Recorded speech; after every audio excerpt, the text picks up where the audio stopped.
Hi, How are you? karibuni sana. Welcome to the channel. Welcome to. This Life's Mysteries.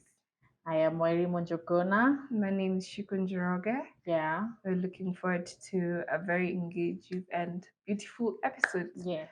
Yeah? So this is our first episode, and it being our first episode, it's extra special, and we are talking about things I think we all can relate to. So, yeah, let's do it. Let's Come. Let's engage. Let's Let's start. engage, yeah? Let's begin. Let's come on board. You guys, your Mhm. influence, your engagement, your comments will really come in handy. Yep. And we're talking about real life mysteries. As you can see Literally. that title, right?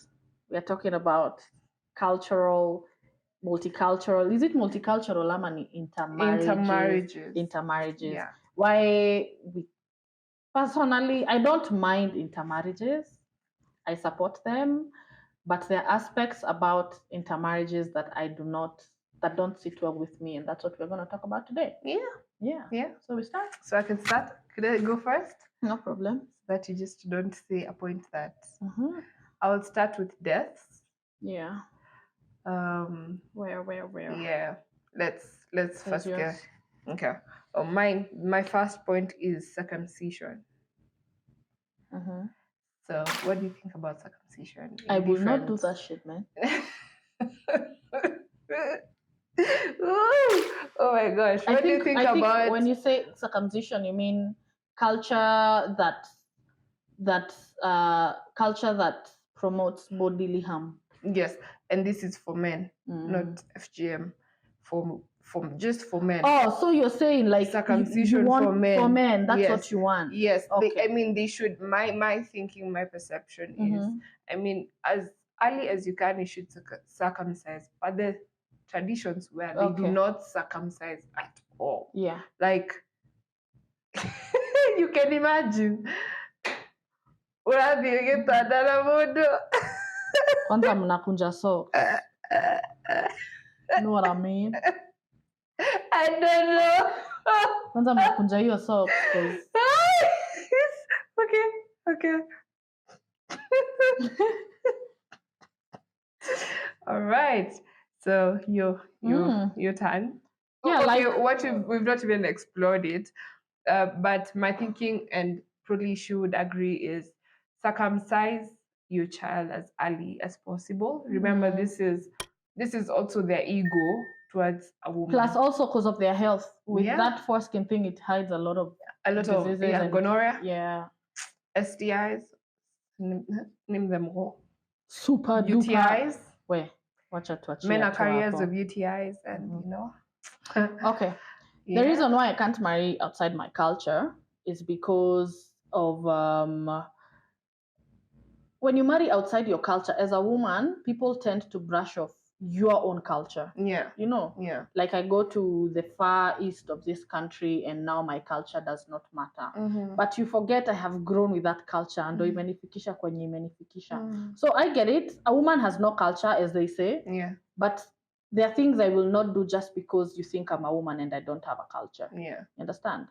I feel like you should not brush it off because culture ukufuata. Later on in life, there are things as a woman I didn't do or I was told not to do, and then at the end of the day, nakua, it becomes a problem. Yeah. Get what I'm saying? Yeah, I do. Understand what I'm saying? I get. So my culture is my culture and it should be respected as a woman. Just the same way I go to my husband's side of the family and I do what they do, respect that I also have things that I have to follow from my home because that is where I come from and that is what has raised me. You get it? Yeah, you do. Yeah. I do. So I would want my culture to be taken seriously because it's a whole culture. It's not jokes. Just because I am a woman does not mean it should not be taken into. You say that again? Yep. I don't like how we women get neglected or it's always about the man. It's not about the woman. Yep. I mean, at the end of the day, who's gonna who's gonna carry the pregnancy? Who's gonna grow the family? It's the woman. The woman is the neck. I mean, you support the head. So we're very supportive, and I feel like we should stop not being hard and be hard more. My thinking. Yeah. If that makes sense. So use those intermarried. Like I will not do that because I will get brushed off. So I better stick with someone. We are from the same culture, so he knows that he has to respect Yeah, me, and I have to respect him because the culture is the same. regardless. Yeah. My second point, FGM. I do not. Whether your 2 points, the FGM one and the In circumcision one are really going like this. Yeah, they're So very like when I this. had said bodily harm, I was meaning Yeah, for FGM. FGM. I thought so, and that's why I said circumcision on For men. men. Okay. Yeah, and FGM, I don't like how, to be honest, imagine you've kid this guy, you're having this thing going on, and then he tells you, will you marry me in a box? You haven't even thought of intermarriage. You've not thought of the intermarriage aspect in it. Only for you unaenda kwao unaambiwa you have to be circumcised. FGM falls under bodily harm. Yeah. Leave alone just FGM. Me, I'm not gonna elongate my ears. I am not gonna get my face tattooed. I am not gonna do that shit. I'm not gonna have lines on my face. No, it's 2023. I understand it's your culture. I respect you. That's why I won't get married to you. Yeah, sad. Okay, yeah. That's why I won't get married to you.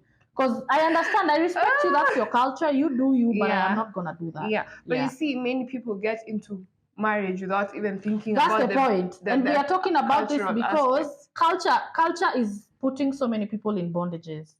So many people are in bondages just because it's culture and they're already in it, so they have to follow it. And that's why we are talking about these things, so that even when you go for that first date, man, like understand what the culture he stands by, or the culture that he stands on, and what he accepts and what he does not accept, so that you guys can be on the same page. So mine is financial abuse in the name of culture. Where I come from, I won't say where, but please stop asking for 5 million for dowry, bro. Like, stop. Young men are trying to work so that they can pay rent, and then you ask them for 5 million. So you see so many marriages starting with debt.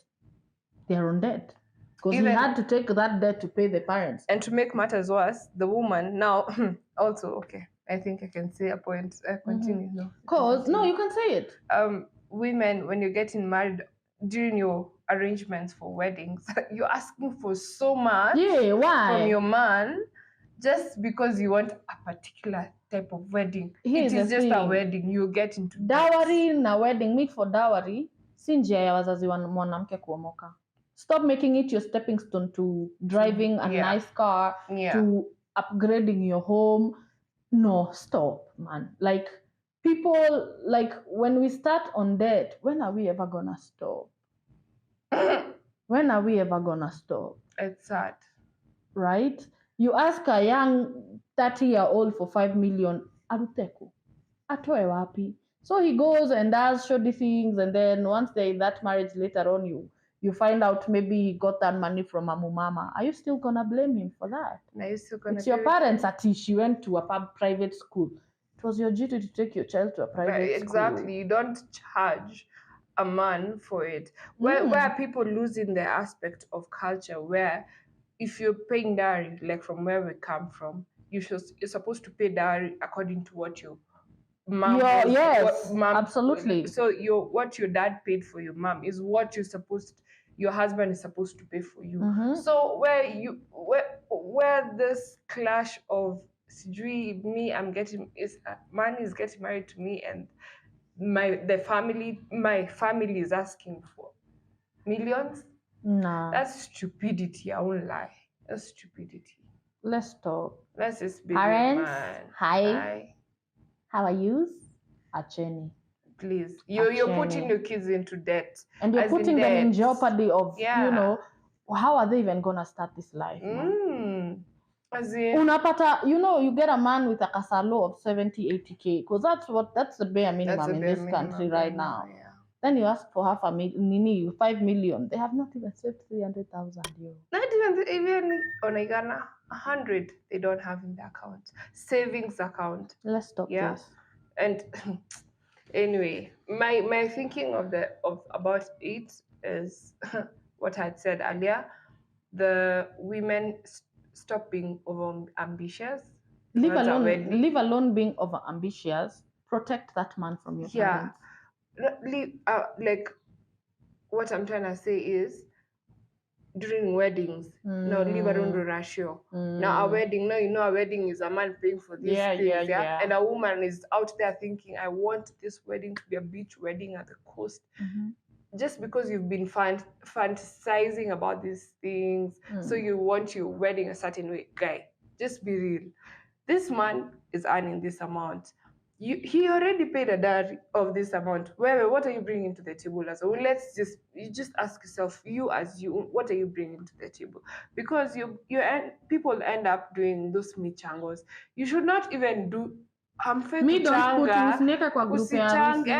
Usichange kufanya harusi. I can't contribute. I'm sorry. Mnaenda kwa sheria house. Yeah, do something simple. Mnafanya watu wachangie harusi yenu. How? So stop overdoing. Women, stop overthinking and stop overdoing. Protect your man from your parents. Your parents are seeing it as a stepping stone. Nah, let's protect the boy child. Yeah, at the end of the day, because remember that to be a point by itself. Who's now? You? I think it's me. Death. So whereby you get married to someone, and let's say you intermarried. For example, me get married to a different type of culture that needs you to be buried when you're standing, or your body has to stay in your house before it. I feel like it's weird. Can we be modern? You're talking of religious differences and practices. Yes, but now in death, in the death aspect. So what you could do, we will just discuss religious as a whole aspect. Because why should I? You know what she said. I respect the culture. I don't know where they're coming from. That's them. That's okay with me. But if it does not sit well with me, I will not join the culture. Yeah. You know. So, because personally, I'm a born again Christian, and we both are.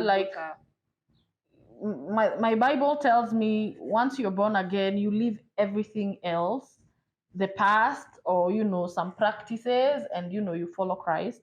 And it's okay if you still believe that you should bury someone akiangalia Meru. That is on you. But that's the reason why I can't intermarry. Like, that's why so many people can't intermarry. And that's why. Or rather, you guys intermarry. Once it gets to that point, you argue. It becomes a whole argument. No. And mostly, especially, you say when it's the kid involved, maybe the kid has passed on, God forbid, but now it becomes an argument of because you were not key from the beginning that you're getting to intermarriage. You're no longer facing, if you're this tribe, you're just this tribe. You're now intermarried. Remember, you're a woman. Mostly women are the ones who are affected. And now death has come, and it's not an argument. Me, I'm used to tunaenda morgue, tunazika tu kawaida. Mwenyewe akwambia si tumezoea, hapana, mwili lazima ilale kwa nyumba ama inalala kama imesimama. It is just a mess. But I think we should just carry on. We're in 2023. We're modern. Things have changed, evolved. So we have to accept. So long as you're doing it how Christ, did it or accepts it to be done, I don't think it should be done the Kitambo way. But it's my thinking, and that's why I cannot intermarry. I mean, I've gotten to a point I can't just intermarry. You see, once that happens and such a scenario comes up, or let's say death, let's say divorce, let's say circumcision, church, leave alone church. You see, when those main events happen in life, it's the argument that comes with I'm not comfortable doing this. It gets to a point where it's now competition of culture. You guys are competing. My culture is better than your culture, so tufanye hivi. So why would I wanna get there? I don't wanna get there. Because it if at all an argument ya kikombe na slippers kwa nyumba inaleta vurugu, na culture, bro. Like Mtaanzia wapi? I respect intermarriages are cool, but there's just that aspect that never gets, you never become whole because of some things you guys never talked about in the beginning. And that's why we are here to just we talk about it so that we can think about it before we get into it. At least catching you understand. Ukienda this part of the country, how do they do their things? If they don't sit well with you, please go. You can leave. Don't go. Because also I don't think it's not right kwenda kuambia watu venye culture yao ni mbaya. Hiyo ni culture yao. That's all they know. It's their norm. You can't crucify them. No, even they're not crucifying you for where you're coming from. So go somewhere where you accept it and you're comfortable with it, where it sits well with you. Yeah. All right. My next point, culture compatibility. When I say culture compatibility, I mean where I come from and where you come from, our cultures are not colliding. There are things about us, there are things we do, there are things you do. We should complement each other. We should not fight. They should not be clashing. You get? If kwetu, we like what? Okay, when you give birth to a baby, yeah, mtoi hunyolewa. But ananyolewa kwa nini? You know, as we shave our babies, or rather maybe you come from a community where they shave their kids because, wase husema labda hiyo ni nywele ya tumbo, lazima itoke. But there is a culture that, inasema you have to nyoa that baby, and that baby has to be shaved by a specific person so that it can be seen that this child is actually from that family. Now, things like that. Or because things happen and you guys can break up or you guys can divorce. Who does the baby go with? As how we know and how I think how it should be is mtoto ni wa mama. At the end of the day, mama ndio amebeba huyo mtoto. Alafu just think about it.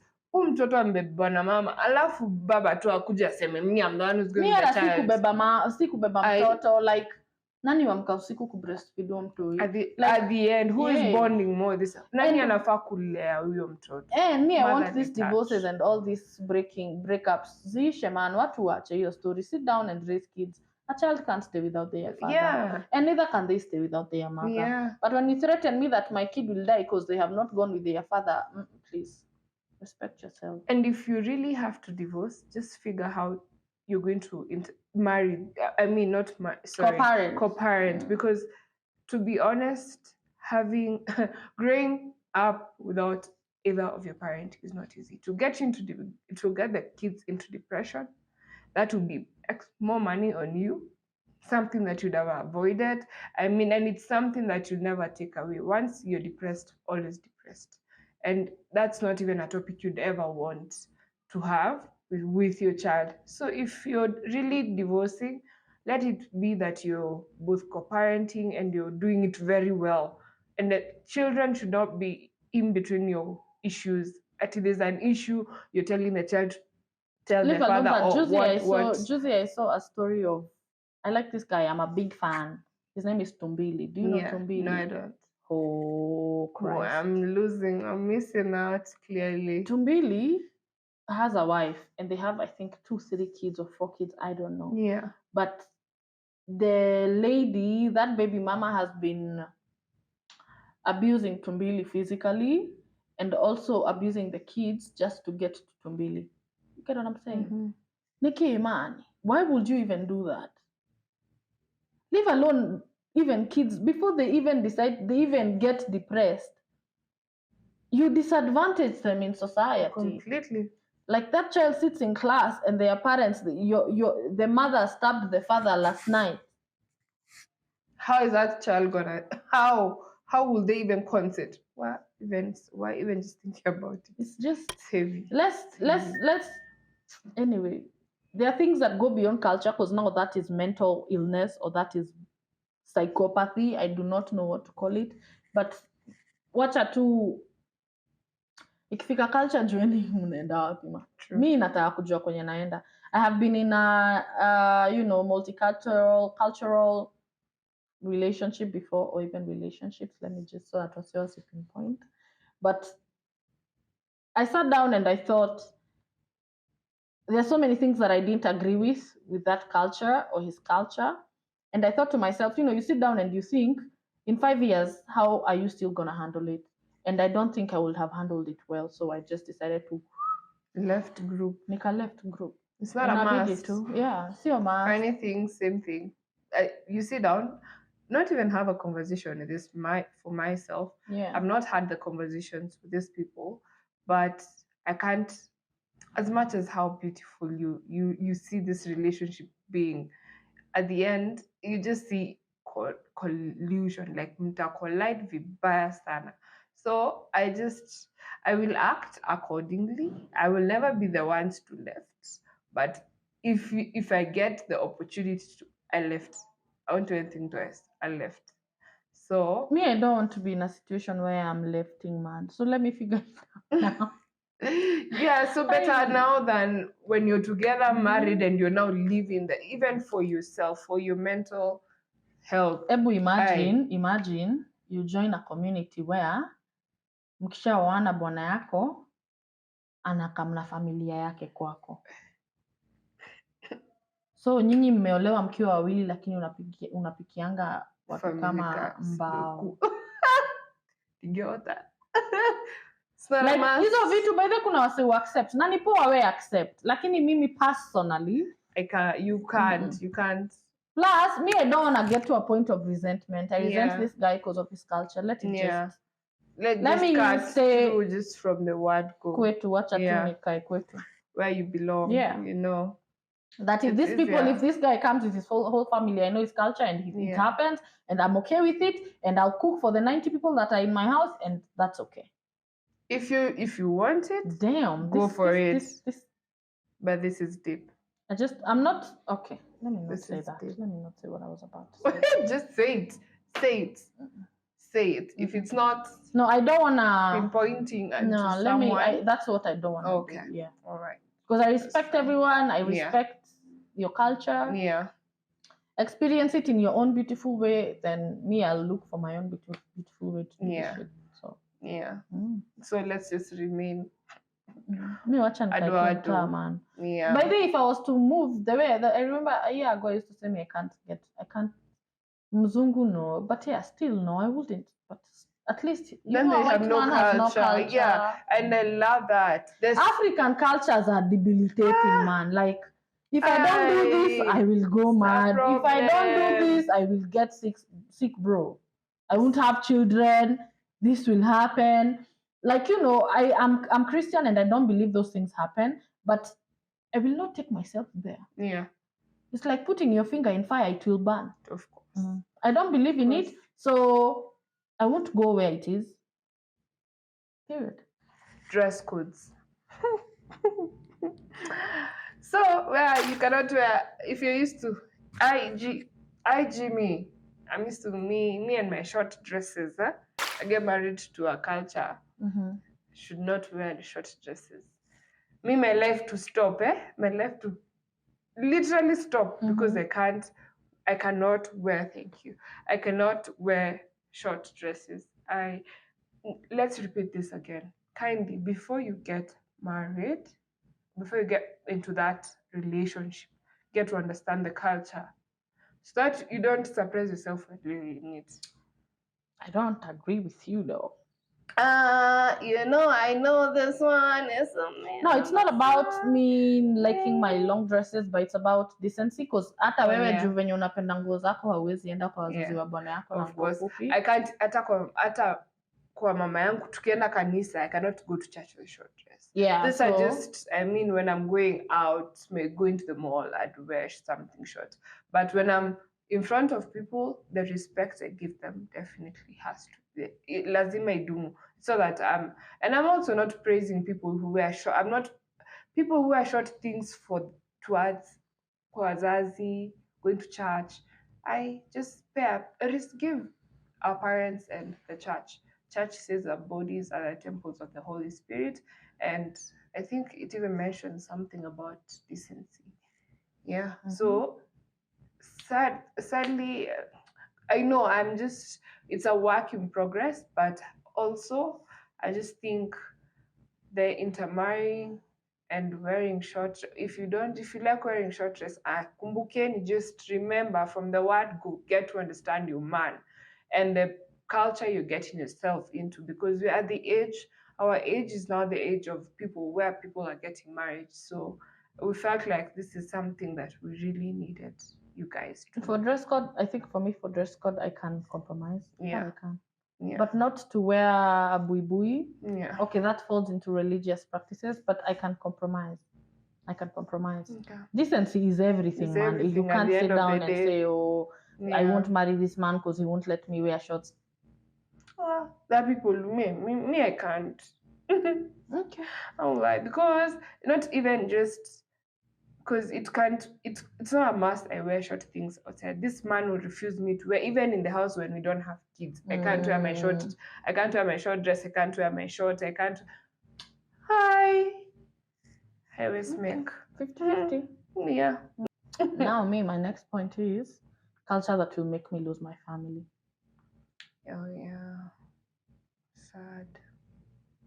That now I am your married. home. You guys take me away. I live 10 hours away, and seeing my family is up to you guys. These things happen. Yeah. These things happen. Now so cause sasa nimetoka kwa mama yangu, sifai kurudi. Or rather, your culture shows me how shitty my culture is. And you know, once you hate your culture, you hate your people. It's automatic. Nah, me, I can't. It's not a must. It's not a must, and that's why I'm talking about culture compatibility. Yeah. I think it's from the word go. Yeah. Because I think as marriages and relationships, they're these core things. It's like they're these pillars that, you know, have to be strong and have to be straight for this thing to work out. Yeah. You get? Yeah. When it comes to kids, when it comes to, you know, culture ya watoto, when it comes to, you know, how you guys relate with each other in the house, hata machakula venye mnapika. You can't cook what you're used to cooking at what you ati used no to. unapikanga ugali daily man. Ugali na ugali napenda, hakuna mtu apendi ugali, lakini lakini nakula ugali kila siku ama sisi wenye tunapikanga githeri na fish, unajua kitu. She eats githeri and fish. Ajiongelele tafadhali. But so, imagine I will use that at home once I get married, because I can't cook for my husband. Right. At least you be modern, you cook different stuff. Not even just basic poa tu, si ile mbaya. Unakula kitu different kila siku. Kitu different of course lazima tukule kila siku, lakini nasema at least basics zikuwe tu neutral. Yeah. We are leaning on one side sana. Not unless I decide I actually love or my husband decides he wants fish and githeri every day. I'll do that for you, sir. If that's what you want, we're submissive, we can do it. But ugali kila siku. Imagine nakula ugali kila siku. I can't. I have my last one. I can do one more. Cultural practices that take away morals, dignity, and fidelity.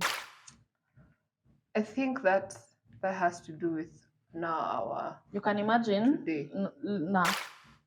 Imagine right now, listen. Your husband cheats, right? You go to your mom and you're like, manze, huyu analala nje, anafanya hivi, anakwambia mwanaume sio wa mke mmoja. That you should be happy at least. Yes, you should accept it. That he's cheating. Yes, and not even cheating. Heri hata ile cheating akona anataka labda rapata bibi mwingine, which I do not like. I can't do second one. But labda heri hata huyo mwenye anaenda to one woman than those who are doing multiple. Ako kila mahali. But once you go to your mom-in-law, she's like, we accept two man, like, hivyo ndivyo mwanaume yako. And it's happening, and it's sad. I think it's in all cultures. Mothers tell the children or your man is busy wasting money on unnecessary things. like and then a car. you go and talk to his family and they're like, "Ai, ni mwanaume, pesa ni yake." Okay, You're messing the quality of my life and your children. So why would you even do that? instead of building a home, mtu ana concentrate na kitu doesn't add value. Hata akiulizwa anafanya hivyo, mbona hajui? Nah, once you go to his side of the family, because mwanamke, we are not. It's not wise to go tell your family as a woman. Yeah, you should tell the guys. Yeah, you should tell the guys. Yeah. So mweke tu hizo mashida I kwa think boma. that depends. It depends with what culture. The others No? that are different. Actually, the others. What do that you are mean? different. The cultures where you can go tell your mom. No, there's no culture that Imagine says that. Babe. there are cultures that you go back and tell your mom. Give me one. I'm going to tell you after this. I don't think there's that shit. We should Because I do think some about research. telling who and who is more of wisdom. But I've always known that it's always you go tell the Yeah. in-laws. Yeah, the ladies you're married, you go tell your in-laws. Go to your in-laws. Look for It's his so bigger sad. brother or his parent and tell It's him. so sad because, to be honest, should be telling your mom. No, you can't do that. You can't because they don't know the guy. No, they know the guy, but you're gonna spoil. yes. But I feel like it's so unfair because at the end of the day, this mother you're going to tell will always be for the guy's side, as in he will. But now that is just a really that's not a good in-law. That's not a good in-law. And most of them are like that. Yeah, I know, but that's not a good in-law. Because even me, let me tell you, my mom, if I was to go tell her something about my boyfriend, she's like, you have done something.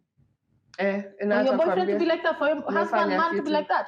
But she won't side with me. But it depends, because if she's married, definitely she'll understand why you're coming back to her. But I hate imagine. Imagine this. Actually, she'll be the sober one to leverage the situation. No, let me tell you, wewe ndo umeenda kwa boma ya watu. Sio huyu amekuja kuishi kwenu, right? Yeah. So you tell your mom she's not gonna see your husband the same. The respect for your husband itashuka. So imagine unaendanga kazi yako ni kuambia mamako, huyu amefanya hivi, huyu amefanya hivi, huyu amefanya hivi. Alafu leave alone atakuchoma. Unasema hata tumeachana. Alafu mkirudiana utamwambia nini? Sasa hapo ninakonga shida. So that's why unaenda kwa in-law. Lakini hata ukienda kwa in-law, it's sad how most in-laws will always favor their sons. And it is so stupid because you're not favoring your son because he's doing the good thing, the right thing. He's doing the bad thing. Have you seen mothers-in-law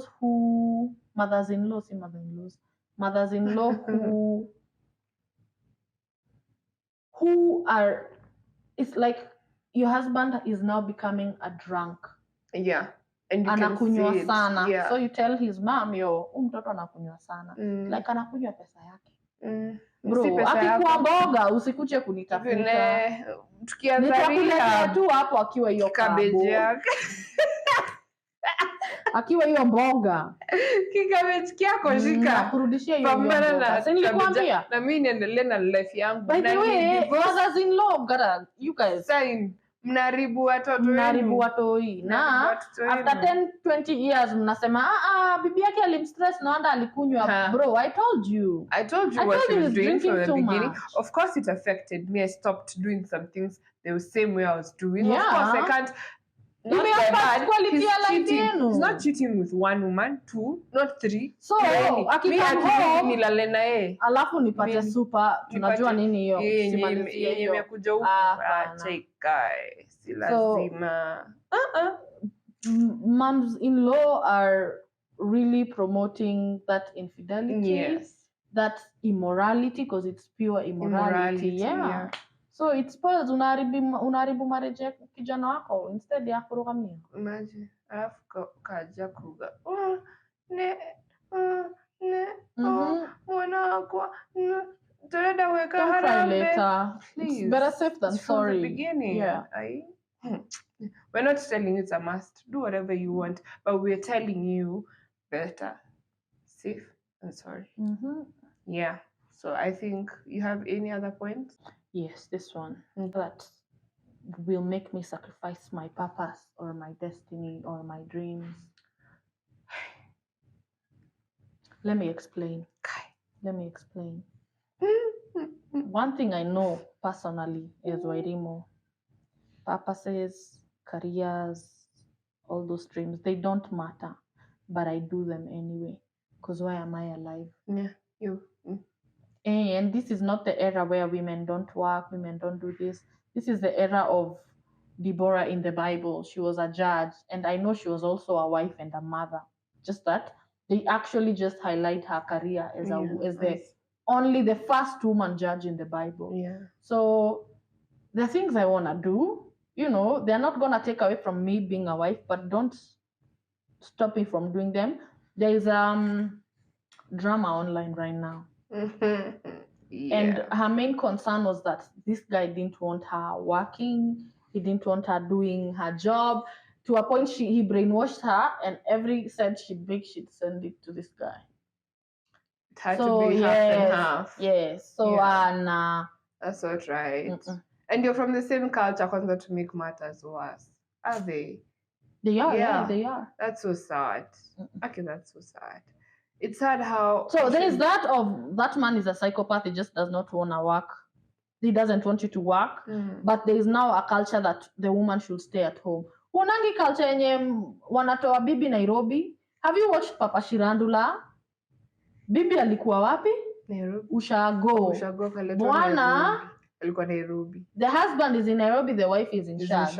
So the wife in Shags knows that the husband is a manager at what company, but the guy is a watchman. And these things are happening every day. Bashirandla. So unaambiwa tu venye unajua kwetu, wanataka ukue tu hapo, wenda ule watoi, make sure you're there, nini. Yes, I'll be there for my kids, but I'll also help you put food on the table. Yeah. But you can also have time with your kids. Because now men are saying we don't have time with our kids because we are always working. Because I'm looking for the money. No. It's not. I don't like why women are limited to look for money. Why should? But I understand though. I understand a man should provide. No, not about a man providing.